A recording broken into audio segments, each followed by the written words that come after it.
Cuán firme cimiento se ha dado a la fe de Dios en su eterna palabra de amor.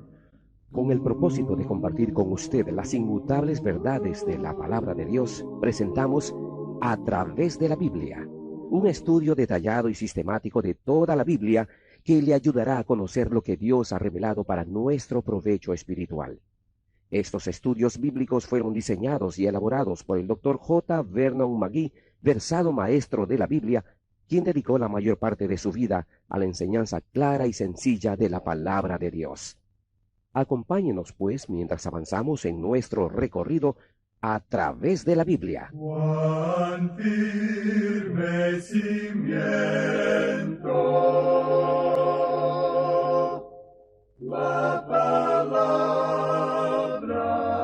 de Dios. Es un gozo estar nuevamente con usted, amigo oyente, para traerle otro estudio de la serie A través de la Biblia. Quisiéramos ahora hacer un pequeño repaso aquí porque el libro de Daniel es un libro muy interesante. Es probablemente el mejor conocido de todos los profetas. Y por supuesto, todas las herejías, todos los críticos bien duros, los cultos y sectas, todos van al libro de Daniel, son atraídos por este libro. Nosotros vamos a tratar de ver de qué trata realmente este libro de Daniel. Nos encontramos ahora en una sección que es histórica. Eso lo forman los primeros 6 capítulos, como ya hemos indicado.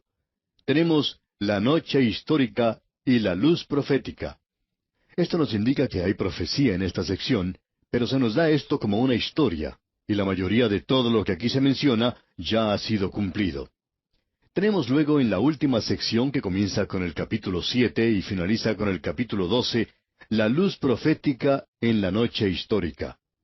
No rechazamos la historia porque se nos presenta esto en la última sección, pero el énfasis allí es en cuanto a la profecía, y una profecía que aún no ha sido cumplida. Esto, pues, hace de este libro de Daniel algo realmente cautivante. Regresamos hoy al capítulo 1 de Daniel, y este jovencito de unos 17 años de edad es llevado a la cautividad. Aparentemente tuvo que pasar un examen que Nabucodonosor tenía para los cautivos. Él estaba seleccionando lo mejor de ellos y les dio un examen. Nabucodonosor les iba a dar un verdadero lavado cerebral para hacer de ellos personas babilónicas y que ellos dependieran de él completamente para llegar a ser sus consejeros y sus ayudantes. Y Daniel fue uno de ellos. Daniel fue hecho un eunuco, como vimos en nuestro programa anterior, y se le dio cierta instrucción. Pero hubo algunas cosas que él rechazó, y una de ellas es que él no iba a comer lo que comían los demás, porque si él hacía eso, entonces rechazaría la ley de Moisés. A él no se le hizo rechazar, pues, la ley de Moisés, él estaba bajo la ley. Y en esa ley se mencionan ciertas carnes que uno no debe comer y no podía comer. También aparentemente era un nazareo, y un nazareo no podía beber vino, y esta era parte de la dieta que se había preparado para él y que él rechazó. Ahora se nos dice que él propuso en su corazón. Y queremos mencionar lo siguiente porque hay muchos en el día de hoy que han hecho de la separación y del vivir bíblico un asunto de unas cuantas reglas, que tienen que ver con la forma de comer y con la forma de comportarse. También hay una tendencia a señalar ciertas divisiones en cuanto a cosas dudosas, a ser dogmático en cosas que en realidad son debatibles. Cierta señora decía en una ocasión que tenía una vida miserable. Esta mujer, muy inteligente, se había inmiscuido en varios cultos y había ido de un grupo a otro en donde le decían que no tenía que hacer esto o aquello, y ella decía que había hecho todas estas cosas conforme le decían que las hiciera, y aún así se sentía miserable. Amigo oyente, hay ciertas cosas que en el pasado presentaban algunos pequeños sistemas en cuanto a no hacer ciertas cosas, cosas que al comienzo eran buenas. Por ejemplo, en los monasterios que comenzaron en el Imperio Romano, fueron en realidad resultado de una protesta contra la lujuria que había en el Imperio Romano, pero después de algún tiempo era peor dentro del monasterio que lo que era afuera. Y usted recuerda que el Señor Jesucristo mismo le dijo a los fariseos, «Ustedes limpian la copa de afuera, pero por dentro es inmundicia». Es como pintar una tumba de afuera y nada más. Y amigo oyente, lo que nosotros gozamos no es gracias a las obras de justicia que nosotros hemos hecho, sino según su misericordia. Es decir, nosotros debemos tener una vida nueva de parte de Dios. Tenemos que nacer de arriba. Y si usted va a argumentar en cuanto a la dieta de Daniel, debemos decir que todo esto comenzó en el corazón de Daniel. Aquí dice, Daniel propuso en su corazón. Él no es un muñeco, él tiene un corazón. Y la experiencia de Daniel tiene nacimiento en su propio corazón. Y creemos que esta debe ser nuestra propia experiencia también. Nosotros estamos como prisioneros en este mundo en el cual vivimos. No podemos escapar de esta tierra.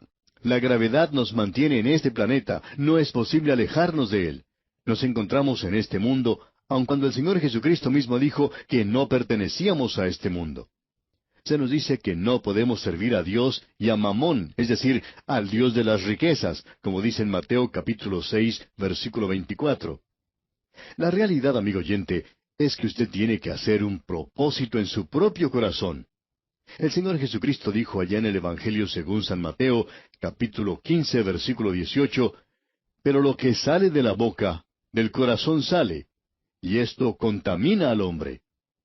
En Mateo capítulo 15 leemos a continuación, en el versículo 19, porque del corazón salen los malos pensamientos, los homicidios, los adulterios, las fornicaciones, los hurtos, los falsos testimonios, las blasfemias.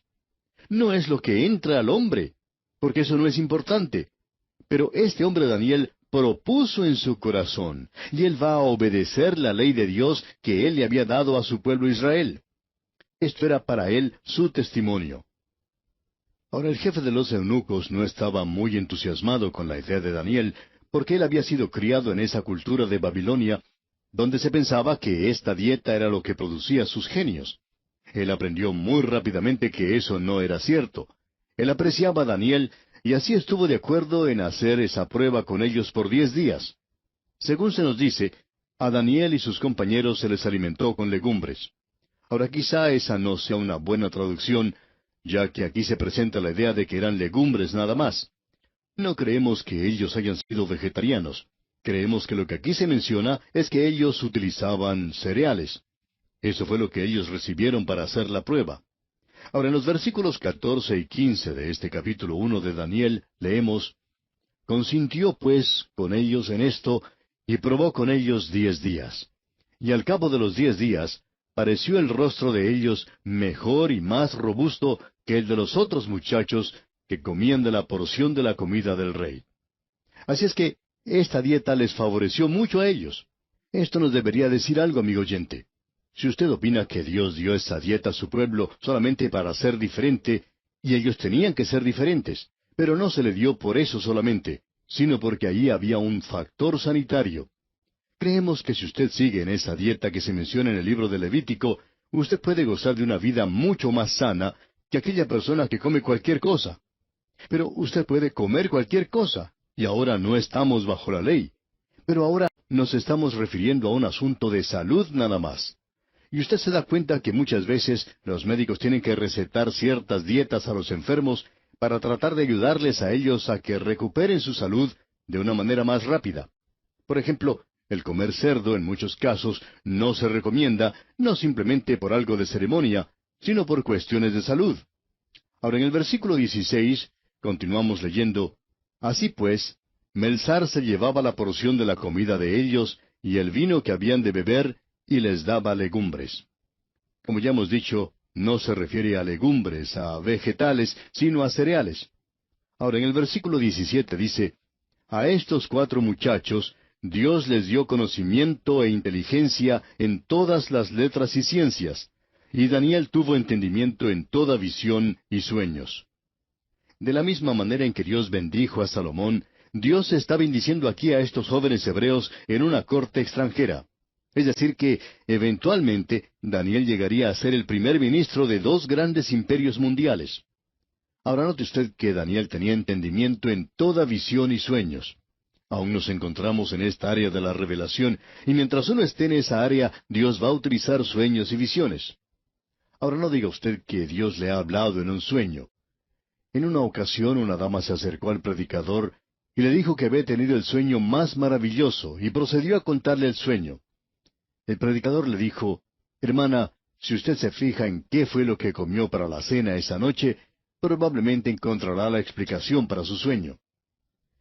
No creemos que Dios nos esté hablando de esa manera hoy. Él nos habla en su palabra. Para muchas personas es más fácil soñar algo que estudiar la palabra de Dios. Hay algunos estudiantes que oran muy piadosamente la noche anterior a un examen. Esos jóvenes no estudian mucho, pero son muy piadosos y oran mucho, y hasta colocan la Biblia debajo de su almohada. Cierto joven decía que eso era lo que él hacía. La verdad es que no sabemos qué es lo que estos jóvenes piensan. Tal vez piensan que los nombres de los reyes de Israel y de Judá van a pasar a través de la almohada y van a alojarse en su cerebro. No creemos que el Espíritu Santo ayude a una persona perezosa, y Él no le sirve de muleta a una persona perezosa. Si uno quiere aprender, tiene que estudiar la palabra de Dios, y Dios habla por medio de ella. Ahora estos hombres aquí tienen la palabra de Dios. Uno puede ver que Daniel tenía el libro de Jeremías porque él se refiere a ese libro más adelante. Pero Dios está hablando porque este hombre ahora está escribiendo uno de los libros de la Biblia. Ahora el versículo 18 del primer capítulo de Daniel nos dice, «Pasados pues los días al fin de los cuales había dicho el rey que los trajesen, el jefe de los eunucos los trajo delante de Nabucodonosor». Ahora Nabucodonosor va a examinar el estudio o entrenamiento que han recibido estos jóvenes para ver si han aprendido bien. Creemos que es una equivocación el tratar de maltratar a una persona y tratar de hacer un lavado cerebral de esa manera. Hay sistemas que tratan de dominar completamente a los seres humanos y el hombre tiene que darse por vencido porque solamente puede soportar un poco de penurias. Y hay sistemas que tratan de hacer eso, pero no es la forma de hacerlo. Nabucodonosor en su tiempo sabía cómo hacer eso. Este hombre les dio buena comida y más adelante les daba un cargo alto en el gobierno. Y ahora él los examina. Él lo hace de una manera muy amigable. Así es como uno puede hacer amigos e influenciar a la gente. Esa es la filosofía que él utilizaba. Así que ahora Nabucodonosor hace que estos hombres vengan a él. Y en el versículo 19 leemos, «Y el rey habló con ellos, y no fueron hallados entre todos ellos otros como Daniel, Ananías, Misael y Azarías. Así pues, estuvieron delante del rey». Él quedó muy sorprendido con estos 4 muchachos. Él pensaba que eran verdaderamente genios. Así que ellos reciben una buena posición, un buen cargo. Y leemos en el versículo 20, «En todo asunto de sabiduría e inteligencia que el rey les consultó, los halló 10 veces mejores que todos los magos y astrólogos que había en todo su reino». El rey entonces coloca a Daniel a la cabeza de la clase.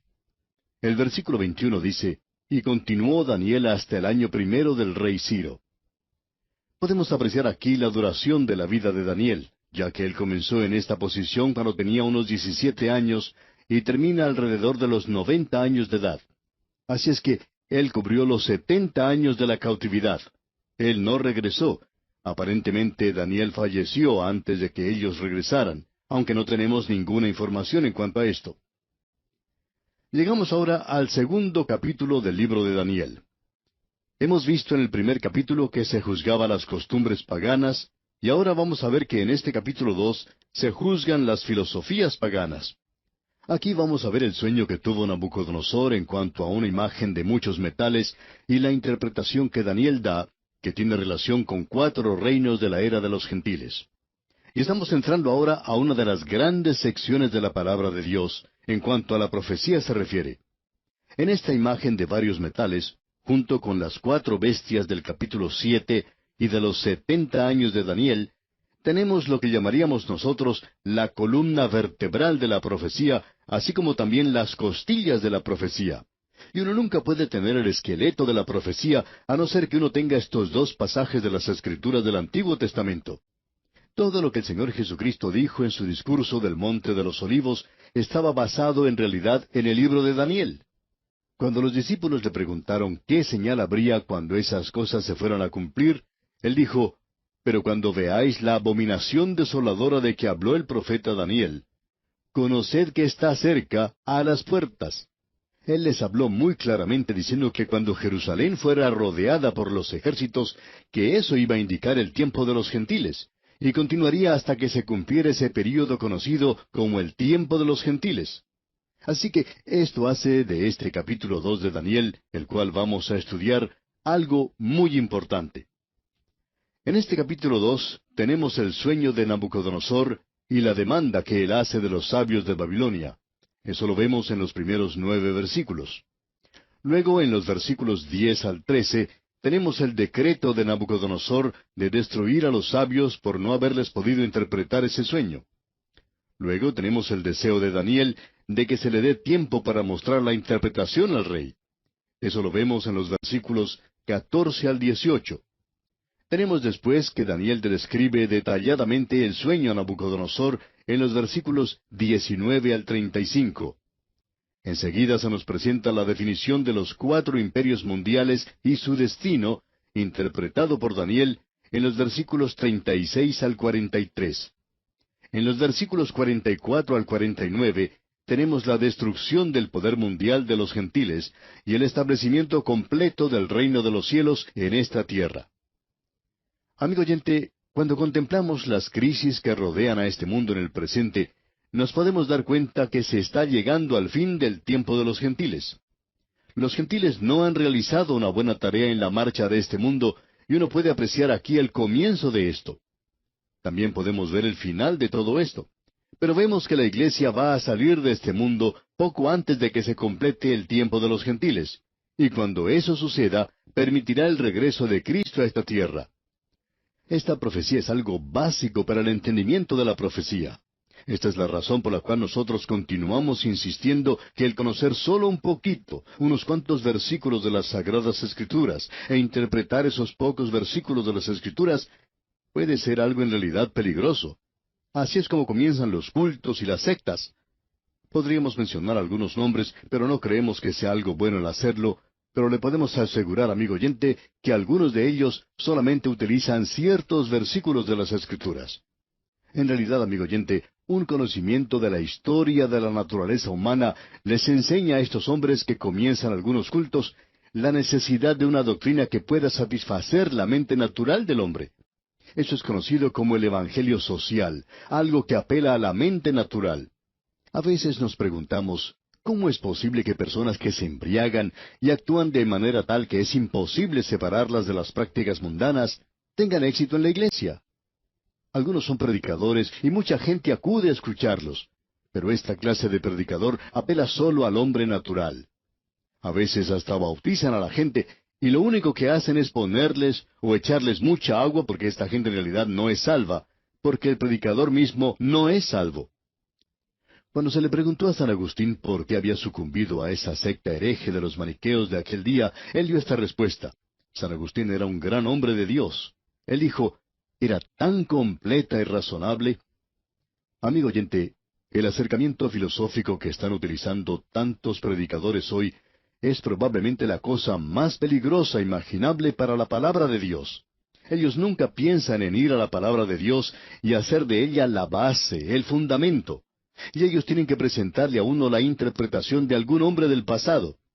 Les gusta comenzar hablando de Platón y hay muchos que han pasado por esto. Y muchos se dirigen en esa dirección, porque a la gente le agrada mucho. Demuestra lo inteligente que es uno.